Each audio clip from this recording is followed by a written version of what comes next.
नमस्कार मित्रांनो, मी आहे डॉक्टर रिद्धिमा साठे आणि तुमच्या सगळ्यांचं माझ्या चॅनलवर मनापासून स्वागत आहे. मला मनापासून आशा आहे की तुम्ही सगळे स्वस्थ असाल, आनंदात असाल आणि तुमचं आयुष्य प्रेमाने आणि आनंदाने जगत असाल.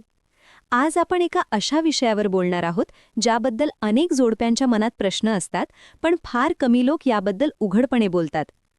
पती आपल्या पत्नीचं ब्रेस्ट मिल्क पिऊ शकतो का? असं केल्याने काही आजार होण्याचा धोका असतो का? आणि महिलेसाठी हा अनुभव खरोखर सुखद असतो की त्रासदायक? अनेक पुरुषांच्या मनात हा प्रश्न शांतपणे फिरत असतो. काहींना वाटतं ही फक्त एक फॅन्टसी आहे. तर काहींना वाटतं की यामागे नात्यातील खूप खोल भावनिक जवळीक लपलेली असते. बऱ्याच वेळा बंद दरवाजांच्या मागे कपल्स विचार करत असतात, असं करणं खरंच योग्य आहे का? याचा आरोग्यावर काही वाईट परिणाम होतो का? की उलट यामुळे नातं अजून जवळ येतं? म्हणूनच आजच्या या व्हिडिओमध्ये मी या सेन्सिटिव्ह विषयाबद्दल असलेले अनेक गैरसमज दूर करणार आहे. बऱ्याच पुरुषांना हा प्रश्न पडतो की जर त्यांनी आपल्या पत्नीच्या ब्रेस्टमधील मिल्क घेतलं तर त्यातून काही आजार होऊ शकतात का? आणि महिलेला हा अनुभव खरंच आनंद देतो का की ती फक्त पार्टनरसाठी सहन करत असते? विश्वास ठेवा, आजची ही माहिती तुमच्या नात्याबद्दलची समज आणि तुमच्या बेडरूममधील कम्युनिकेशन दोन्ही बदलू शकते. जर तुम्हीही तुमच्या पार्टनरसोबत अधिक खोल भावनिक आणि शारीरिक जवळीक अनुभवू इच्छित असाल तर हा व्हिडिओ शेवटपर्यंत जरूर पहा. कारण आज मी काही अशा गोष्टी सांगणार आहे ज्या अनेक वेळा लोक उघडपणे बोलत नाहीत. चला तर मग या प्रश्नामागचं वैज्ञानिक आणि भावनिक सत्य समजून घेऊया. मी आहे डॉक्टर रिद्धिमा साठे. मी रिलेशनशिप आणि सेक्स हेल्थ काउन्सिलर आहे आणि अनेक वर्षांपासून या क्षेत्रात काम करत आहे. हे माझं यूट्यूब चॅनल आहे डॉक्टर रिद्धिमा साठे, जिथे मी सेक्स हेल्थ, रिलेशनशिप, जेंडर आणि या विषयांशी संबंधित अनेक मिथ्स दूर करण्याचा प्रयत्न करते. जर तुम्ही या चॅनलवर नवीन असाल तर चॅनलला सबस्क्राईब करायला विसरू नका. व्हिडिओला लाईक करा आणि मित्रांसोबत शेअरही करा. नमस्कार. आता थेट मुद्द्यावर येऊया. पती आपल्या पत्नीचं ब्रेस्ट मिल्क पिऊ शकतो का? याचा सरळ आणि प्रामाणिक उत्तर आहे हो, पिऊ शकतो. जर दोघांचीही पूर्ण संमती असेल आणि दोघांनाही ते आरामदायक वाटत असेल तर हा अनुभव तुमच्या नात्यातील जवळीक अजून वाढवू शकतो. ब्रेस्ट मिल्क हा असा द्रव आहे ज्यामध्ये अनेक अँटीबॉडीज आणि पोषक घटक असतात. निसर्गाने तो बाळासाठी तयार केलेला असतो. पण एखादा प्रौढ व्यक्ती ते घेत असेल तर त्यात मूलतः काही चुकीचं नाही.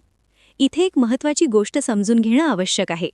ब्रेस्ट फक्त बाळाला दूध पाजण्यासाठीच नसतात, तर ते शरीरातील एक संवेदनशील ॲरोजेनस झोन देखील असतात.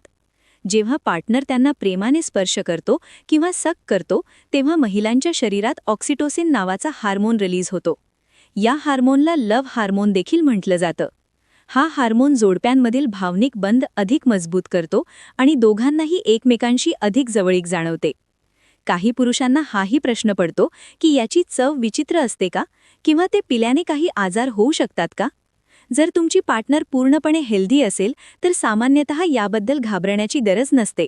पण इथे एक अतिशय महत्त्वाची गोष्ट आहे, तुमच्या पार्टनरच्या भावना समजून घेणं. कधीकधी महिला हा अनुभव एन्जॉय करतात, पण काही वेळा त्या फक्त पार्टनरला खुश करण्यासाठी सहनही करत असू शकतात. म्हणूनच एक चांगला आणि संवेदनशील पार्टनर होण्यासाठी काही गोष्टी लक्षात ठेवणं खूप गरजेचं आहे.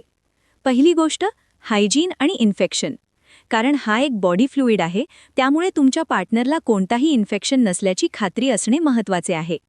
दुसरी गोष्ट, निपल सोरनेस. जर तुमच्या पत्नीच्या निपल्सवर कट्स, जखमा किंवा वेदना असतील तर अशावेळी थांबणं योग्य असतं. तिसरी आणि सर्वात महत्त्वाची गोष्ट, कन्सेंट. जर तुमची पार्टनर या गोष्टीबद्दल कम्फर्टेबल नसेल तर कधीही जबरदस्ती करू नका. कारण नात्यातील खरी जवळीक ही नेहमी प्रेम, आदर आणि समजुतीवर आधारित असते. आणखी एक महत्त्वाची गोष्ट, धार्मिक दृष्टिकोनातून काही धर्मांमध्ये याबद्दल वेगवेगळ्या मान्यता आहेत. उदाहरणार्थ, इस्लाममध्ये पत्नीचं दूध पिणं मान्य मानलं जात नाही. म्हणून कोणताही निर्णय घेताना आपल्या श्रद्धा आणि मूल्यांचा विचार करणंही महत्त्वाचं आहे. मित्रांनो, मला मनापासून आशा आहे की आजच्या या व्हिडिओने तुमच्या मनातील अनेक शंका दूर केल्या असतील. लक्षात ठेवा, तुमचं नातं आणि तुमची सेक्स लाईफ ही पूर्णपणे तुमची वैयक्तिक निवड असते. जोपर्यंत तुम्ही दोघंही सुरक्षित, आनंदी आणि कम्फर्टेबल आहात तोपर्यंत संवाद आणि समजुतीमुळे नातं अधिक सुंदर बनू शकतं. तुमच्या पार्टनरशी खुल्या मनाने बोला, त्यांच्या भावना आणि इच्छा समजून घ्या आणि मग एकत्रितपणे या नात्याचा आनंद घ्या. जर तुम्हाला सेक्स हेल्थ आणि रिलेशनशिपबद्दल अशाच माहितीपूर्ण गोष्टी जाणून घ्यायच्या असतील तर माझं चॅनल डॉक्टर रिद्धिमा साठे नक्की सबस्क्राईब करा. तुमच्या मनात कोणताही प्रश्न असेल तो कितीही पर्सनल का असेना, तुम्ही कॉमेंट सेक्शनमध्ये नक्की विचारू शकता. मी आणि माझी टीम नेहमी तुमच्या मदतीसाठी इथे आहे. प्रेम, विश्वास आणि आदरांसोबत तुमचं आयुष्य आनंदाने जगा.